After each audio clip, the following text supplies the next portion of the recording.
253페이지입니다. 사무엘상 25장 32절 말씀.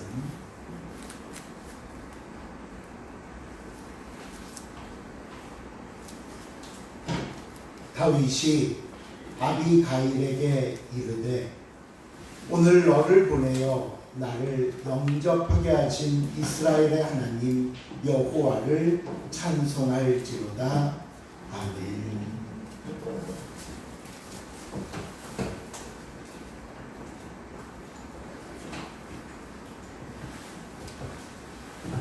오늘은 맥주 감사절 예배를 드리는 주일입니다. 구약성경 출애굽기 23장 14절을 보시면요, 하나님께서 이스라엘 백성들에게 너는 매년 3번 내게 절기를 지킬지니라 라고 명령하시면서 3대 절기를 말씀하셨는데, 유월절, 맥주절, 수장절, 이렇게 3대 절기를 말씀하셨습니다. 그리고 이어지는 16절로 가면은요, 맥주절을 지키라. 이는 네가 수고하여 밭에 뿌린 것의 첫 열매를 거둠이니라 하시면서, 우리가 맥주절을 지키는 가장 큰 이유는 한 해 농사의 첫 결실인 보리를 거둠으로 하나님께 감사하는 절기임을 가르쳐 주셨습니다. 오늘 우리는 맥주 감사절을 매년 7월 첫 번째 주일에 지키고 있습니다. 현대사회는 농경 중심의 사회가 아니기 때문에 보리를 추수한다거나 첫 수확에 대한 감사의 의미는 많이 퇴색했지만, 이 7월 첫 번째 주일이 갖는 의미가 한 해 가운데 서서 지난 6개월을 돌아보고 남은 6개월을 계획해 볼 수 있는 중요한 시점이기에 해마다 우리는 이 맥주 감사절을 통해 중간 점검의 기회를 갖고자 하는 것입니다. 그런 의미에서 오늘 본문 또한 우리에게 그런 의미를 전달해 주고 있는데, 오늘 본문에 나오는 다윗이 아주 중요한 사람을 만나는 모습을 기록하고 있습니다. 그 사람의 이름은 아비가일이라는 여인입니다.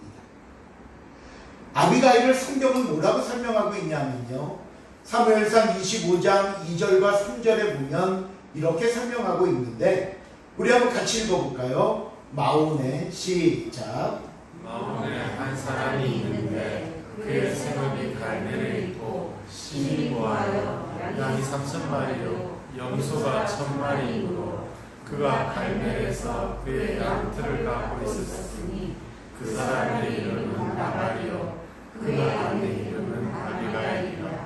그 여자는 청명하고 용모가 아름다우나 남자는 완고하고 행실이 악하여 그는 갈렙 족속이었더라. 이 설명을 보니까요, 첫째, 양과 염소를 기르며 털과 젖을 내다 팔면서 무척 부자로 살고 있는 나발이라는 사람이 있었는데 그 사람의 아내가 아비가일이었고요.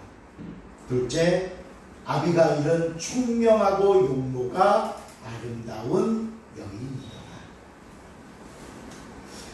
다윗과 아비가일이 어떻게 만나게 됐는가 하면요, 다윗이 사울을 피해 도망다니던 때였습니다. 다윗은 자기와 뜻을 같이 아는 600명의 사람들과 함께 광야에 지나면서 그것을 지나가는 상인들이나 여행객들을 강도로부터 안전하게 보호해 주는 일을 하였습니다. 우리가 알다시피 이 광야라는 곳은 인적이 드문 데다가 이곳을 지나는 여행자들의 수도 적기 때문에 만약에 강도를 만나게 되면 힘을 써본다거나 누구의 도움도 전혀 받지 못한 채 자신의 생명이나 재산을 다 빼앗기기도 하고요. 또 목축업을 하는 사람들이 가축의 풀을 먹이려고 광야까지 나왔다가 강도들에게 빼앗기는 일도 많았습니다. 다윗은 이렇게 강도를 만나 변을 당하는 사람들을 발견하면 자기와 같이 있는 무리들이 함께 가서 도와주고 안전하게 광야를 지날 수 있도록 했던 것입니다. 다윗은 이 일을 통해 아비가일의 남편인 나발을 먼저 알게 됩니다. 사무엘상 25장 7절 하반절에 보니까요, 그들이 즉 나발과 그의 가축들이 갈멜에 있는 동안에 그들의 것을 하나도 잃지 아니하였나니 라는 말씀이 바로 이 나발의 가축들이 갈멜에서 풀을 뜯고 있을 동안 다윗과 그 무리들의 도움으로 아무 피해도 입지 않았음을 설명하는 겁니다. 자, 그러니 나발에게 다윗은 광야에서 큰 도움을 주었던 은인이고 자신의 가축과 재산을 지켜주는 든든한 방패막이가 되었던 겁니다. 그런데 그러던 어느 날 이 나발의 집에서 양의 털을 깎는 시기가 되었습니다. 이때가 되면 뭐 그 집 사람들뿐만 아니라 이웃까지 함께 모여서 여러 날을 함께 일하고 지내면서 잔치를 열곤 했습니다. 다윗도 나발의 집에서 양의 털을 깎는 소식을 듣고는 사람들을 보내서 잔치 음식을 얻음으로 말미암아 함께 있는 사람들이, 흔히 뭐 그런 말 하죠. 뭐 목에 기름칠 좀 한다고, 영양 보충도 좀 하고, 잔치 음식을 갖고, 또 자기들도 나름대로 흥겨운 시간을 갖고자 했습니다. 그래서 소년들을 나발에게 보내서 음식을 좀 주십시오 라고 말하는데, 나발이 뭐라고 얘기를 하냐면요, 10절입니다. 10절 시작. 나발이 사람들에게 대답하였느냐, 당신은 누구며 이스라엘 아들은 누구냐, 요즘 내가 각기 주인에게서 억지로 떠나는 종이 많도다. 다윗이 보냈다고? 다윗이 누군데? 뭐 여기까지는 그랬다 쳐요. 그 다음에 그 주인에게서 억지로 떠나는 종이 많도다 이 말이면, 너희가 누구 밑에 종으로 있다가 도망쳐서 숨어 지내면서 이제는 거지가 돼서 나한테 구걸하느냐라는 말입니다. 이 주인에게 도망친 놈들 같으니라고, 거지가 돼서 와서 구걸하는 놈들 같으니라고. 그러면서 주인에게 도망친 종들은 언제든 죽여도 되듯이 지금 당장 죽여도 마땅한 놈들이라고 모욕을 하는 겁니다.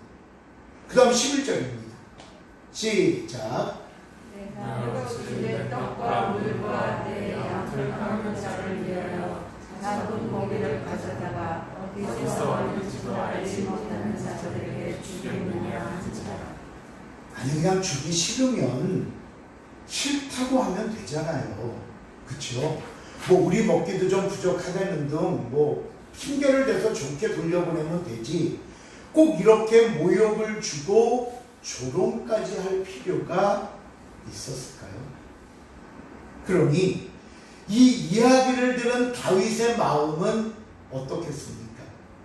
다윗은 화가 머리끝까지 치솟아서는요 400명을 무장시키고, 몇 명? 400명 나발을 죽이려고 갑니다.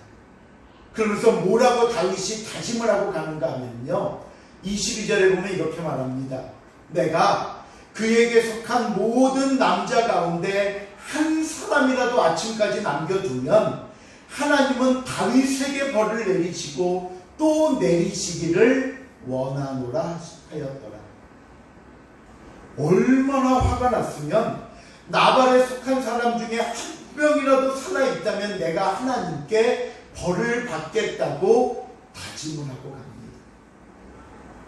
이렇게 복수심에 불타서 달려가던 길에 나발의 아내인 아비가일을 만나게 되는 겁니다. 아비가일은 다윗이 화가 나서 무장한 사람들을 데리고 온다는 소식을 듣습니다. 그리고 이 모든 일의 원인이 자기 남편에게 있다는 것도 알게 됩니다. 아비가일은 사람들을 시켜 급히 음식을 준비하게 하고는 이 비극을 막기 위해 다윗을 맞으러 갑니다. 그리고는요 25절 26절에 보니까 다윗을 만나 이렇게 말합니다. 원하옵나니 내 주는 이 불량한 사람 나발을 개의치 마옵소서. 그의 이름이 그에게 적당하니 그의 이름은 나발이라. 그는 미련한 자니이다. 여종은 내 주께서 보내신 소년들을 보지 못하였나이다. 내 주여 여호와께서 살아계심을 두고 맹세하노니 내 주도 살아계시거니와 내 주의 손으로 피를 흘리어 친히 보복하시는 일을 여호와께서 막으셨으니 내 주의 원수들과 내 주를 해하려 하는 자들은 나발과 같이 되기를 원하나이다. 아비가일이 다윗을 만나 간청합니다. 다윗이여 제발 참아주십시오. 제발 멈춰주십시오. 이것은 이스라엘의 왕이 되실 분이 하실 일이 아닙니다. 당신이 누군가를 잊지 마십시오. 그깟 일에 이렇게 화를 내시고 모든 자를 죽이겠다 하심은 당신 또한 나발과 같은 자가 될 뿐입니다. 여러분, 만일 내가 다윗이라면 어떻게 하시겠습니까? 아비가일의 말을 듣고 발걸음을 멈추시겠습니까? 아니면 뭐 그런 거 있죠. 남자가 칼이라도 뽑았으면 무라도 잘라야지 라는 심정으로 그냥 돌진해 가시겠습니까? 이 시간 사랑하는 성도 여러분, 다윗의 위대한 점이 무엇인 줄 아십니까? 그가 저지른 수많은 실수와 수많은 죄악 속에서도 끝까지 하나님의 사람으로 남을 수 있었던 이유가 뭔 줄 아십니까? 한순간은 죄에 빠지고 한순간은 자신의 혈기에 무너지는 연약한 사람이었다 할지라도 마지막에는 결국에는 하나님의 음성에 귀 기울일 줄 아는 사람이었기 때문입니다. 다윗은 복수심에 불타서 모두 죽이겠다고 달려가던 발걸음을 멈춥니다. 그리고는 아비가일의 말에 귀를 기울입니다. 또 자기 자신을 돌아보며 내가 지금 무슨 짓을 하는가를 돌아보았습니다. 다윗은요 아비가일의 모든 이야기를 듣고 이렇게 대답합니다. 본문 32절 33절입니다. 시작. 다윗이 아비가일을 이르되 오늘 너를 보내어 나를 영접하게 하신 이스라엘의 하나님 여호와를 찬송할지로다. 또 내 지혜를 칭찬하시며 또 내게 복이 있을지로다. 오늘 내가 피를 흘린 것과 친히 복수하는 것을 내가 말하느니라. 다윗이 이렇게 말합니다. 아비가일을 다윗 자신에게 보낸 분이 누구시라고요? 하나님. 오늘 너를 보내어 나를 영접하게 하신 이스라엘의 하나님 여호와를 찬송할지로다. 그럼 왜 하나님께서 아비가일을 보내셨습니까? 다윗이 피를 흘릴 것과 신이 복수하는 것을 막기 위해서. 다시 말씀드리면 다윗이 죄를 짓는 것을 막기 위함입니다. 저는요 이 말씀을 보면서 오늘 우리의 삶을 한번 돌아보았습니다. 정말 정신없이 정말 분주히 달려가던 그 발걸음들을 잠시 멈추고 내 자신의 모습을 돌이켜보신 적이 있으십니까? 내가 왜 이 길을 가는지 살펴보셨습니까? 내가 지금 무엇을 얻으려고 하는지. 그리고 가장 중요한 것은 오늘 내 삶의 이 모습이 과연 하나님 보시기에는 어떤 모습일까?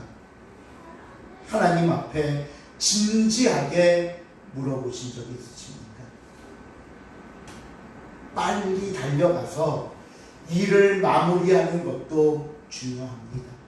그러나 더 중요한 것은 내가 왜 이 길을 가고 있는가를 분명히 알아야 합니다. 그리고 더욱더 중요한 것은 지금 하나님께서 나의 길을 어떻게 생각하시는가를 살펴보아야 합니다.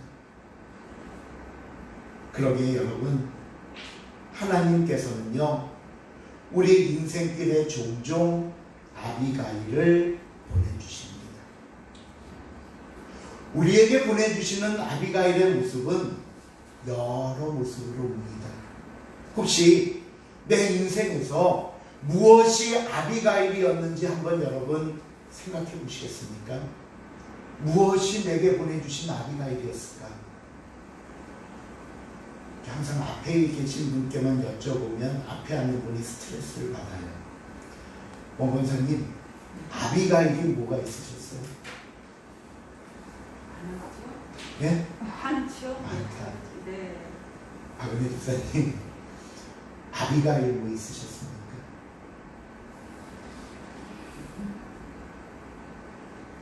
많아요. 예. 오늘 우리가 드리는 예배가 아비가일입니다. 지난 한 주간을 돌아보면 다음 한 주간을 하나님 안에서 다시 시작할 수 있는 기회를 주시는 한 주간의 첫날인 이 예배가 아비가일이고요. 다윗에게 하셨던 것처럼 우리에게 하나님의 사람들을 보내주시기도 합니다. 그 사람을 만나게 하시고 그 사람을 통해 하나님의 뜻을 듣게 하시고 그 사람을 통해 무엇이 옳고 그른가를 분별하게 하시고 그 사람을 통해 내가 나가야 할 길을 가르쳐 주시기도 합니다. 때로는 원치 않았던 깊은 수렁과 침체의 늪에 빠지게 하사 내 모든 것을 내려놓고 돌아보게 하시기도 합니다. 그렇다면 고난과 시련이 아비가일일 수도 있습니다. 이 시간 사랑하는 성도 여러분, 오늘 이 말씀을 빌려 간절한 마음으로 부탁드립니다. 하나님이 보내신 이 아비가일들을 그냥 지나쳐 가시지 마시기를 바랍니다. 아비가일을 통해 나에게 말씀하시는 하나님의 음성을 들으시기 바랍니다.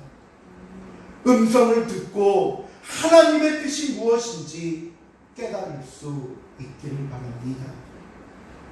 아비가일이 다윗에게 말했듯이 오늘 하나님은 그 아비가일들을 통해 저와 여러분에게 이렇게 말씀합니다. 제발 참아주십시오. 제발 이제는 죄에서 벗어나십시오. 당신이 누군가를 잊지 마십시오. 이것은 하나님의 자녀가 하실 일이 아닙니다. 우리 아버지 하나님께서 다 보고 계시고 다 알고 계시다는 것을 잊지 마십시오. 여러분, 가던 발걸음을 잠시 멈추어 서서 자신을 돌아보며 하나님의 음성을 들으라고 말씀합니다. 왜 우리가 아비가일을 만나고 그를 통해 주시는 말씀을 들어야 하는 줄 아십니까? 오늘 본문 29절을 보시면요, 아비가일이 다윗에게 이런 말을 합니다. 내 주의 생명은 내 주의 하나님 여호와와 함께 생명 싸개 속에 쌓였을 것이요. 이 말은요, 우리의 생사 화복이 하나님 안에 있다는 겁니다.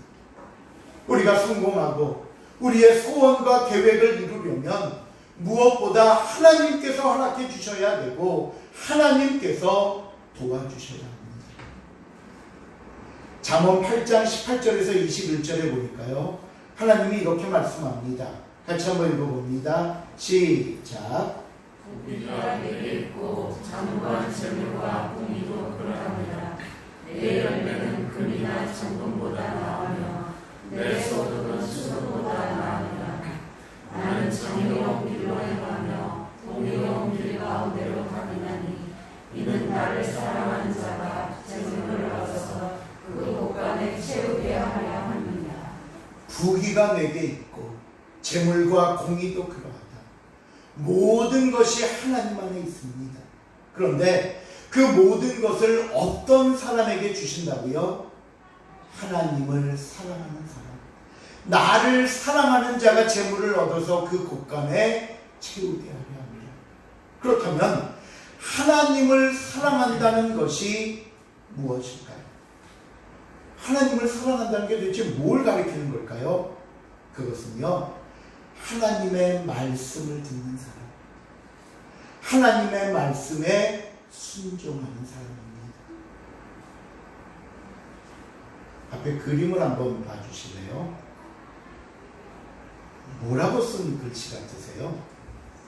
가연아, 뭐 같아? 생각나는 게 얘기해. 삶이랑 사람. 이것으로 오늘 설교를 마치도록 하겠습니다. 아멘.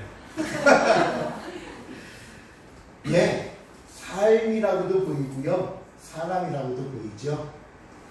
사람이란 결국 그 사람의 삶이 말해준다는 겁니다.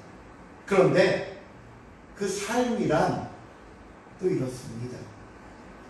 혹시 이런 글씨 보신 적 있으십니까? 보셨어요? 봤어요? 역시 가연이는 공부하는 학생이라. 다른 분들은 이제 보셔도 다 잊어버리셨죠? 그리고 이제 이과생들은 못 보셨던 얘기입니다. 현대어에서는 사용하지 않는 말인데요, 이걸 풀어보면 이렇습니다. 이 글은 저 위에 있는 그 반치음, 여린시옷이라고도 하는데 세모가 아래 아라고 말하는 점, 그리고 리을 미음 받침입니다. 여기서 이 반치음 세모가 현대어로 와서는 시옷과 이음으로 변했습니다. 아래 아는 모음 아가 됐고요. 그래서 삶이라는 단어와 알이라는 단어는 같은 어원을 가지고 있다고 이야기합니다. 바꿔 말씀드리면, 내가 그렇게 알고 있기에 그렇게 살고 있는 것이고, 내가 그렇게 살고 있다는 것은 그렇게 알고 있다는 것을 행동으로 보여주는 겁니다. 결코 삶과 알이 다를 수 없습니다. 지금 그 사람의 행동은 자신이 그렇게 알고 있고 그렇게 믿고 있는 믿음을 보여주는 모습입니다. 왜? 하나님을 사랑한다는 것을 말씀드리면서 삶과 알을 말씀드리는 줄 아십니까? 하나님을 사랑한다는 것은요, 어떤 내 알미나 입술로서가 아니라 행동으로 나타나야 하기 때문입니다. 우리가 자신을 거룩한 산제사, 살아있는 삶의 예배로 하나님께 드리는 사람만이 하나님의 은혜와 축복을 받을 수 있기 때문입니다. 오늘 저와 여러분의 발걸음을 잠시 멈추라고 하시는 것은 우리 자신을 돌아보라고 하시는 겁니다. 우리 자신 속에서 내가 얼마나 하나님을 사랑하고 있는지, 내가 정말 하나님의 말씀을 알고 그 알고 있는 대로 행동하는지 한번 점검해 보라고 말씀하시는 겁니다. 말씀을 맺습니다.